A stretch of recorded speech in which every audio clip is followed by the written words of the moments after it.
So, pag gagawa ng bagong file sa CorelDRAW, click lang yung file. Then, lilitaw yung options. Click yung new. So, shortcut niyan ay Control N sa keyboard. So, makapag-create tayo ng bagong file. Okay, so, hintayin lang natin mag-respond. So, halimbawa, pagka may ita-type tayong bago, yun, kailangan nyo magka-control nyo. So, gamitin natin ngayon type tool.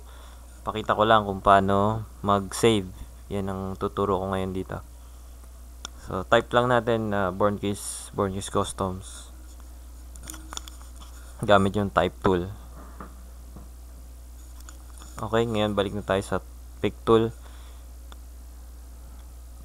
Save natin to ngayon. Ang gagawin natin, balik tayo sa file. Click natin save as.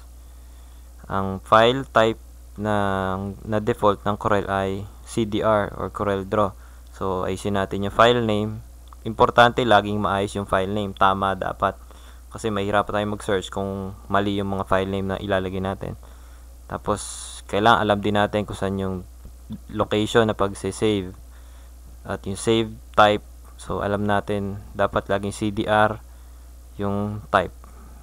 Pinaka-importante, dapat laging may CDR na type para ma-edit pa natin. Tapos yan, wala naman ng ibang babaguhin. Save lang, okay na yan. Maliit lang naman ng file size pag nag-save sa CorelDRAW dahil vectors naman siya.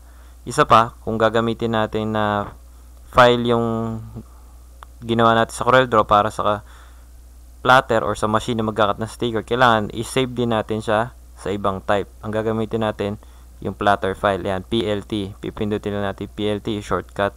Dilitaw na yan. Kung gusto mong yung nakaselect lang sa workspace mo ang masave, click mo yung selected only.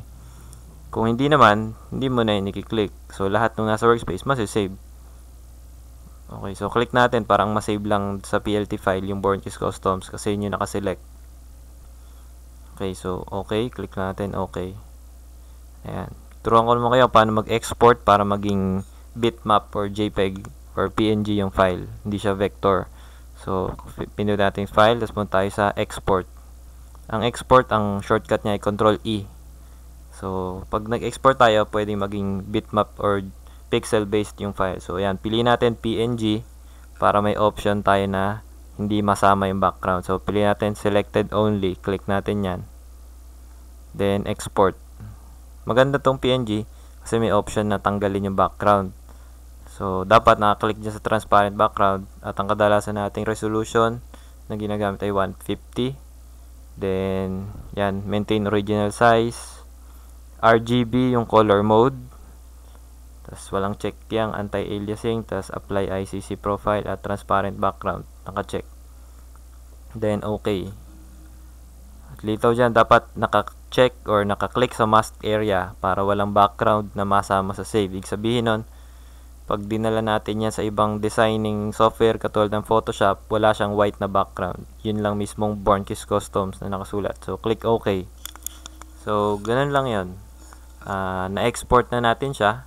Pwede na natin gamitin sa ibang design software. So, ganun lang kadali mag-save at mag-export.